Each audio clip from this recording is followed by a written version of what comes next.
Linear kinetic energy. The energy possessed by a moving object is called kinetic energy. If the object is moving from one place to another, it is said to have linear kinetic energy. The kinetic energy of a moving object depends upon its mass and its speed. The greater the speed, the greater the kinetic energy of the athlete. The greater the mass, the greater the kinetic energy of the athlete. The kinetic energy of a moving object can be calculated using the equation kinetic energy equals half times mass times speed squared. The mass of the object is measured in kilograms.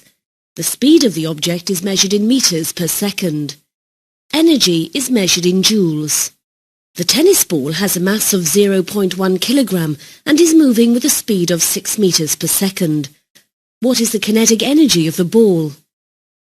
Kinetic energy equals half times mass times speed squared, which equals half times 0.1 times 6 squared, equals half times 0.1 times 36, which equals 1.8 joules. If we know the kinetic energy and the mass of a moving object, we can calculate its speed. The combined mass of the man and his bicycle is 100 kilograms. Their combined kinetic energy is 800 joules. We can calculate the speed using the following equation. Half times mass times speed squared, which equals 800 joules.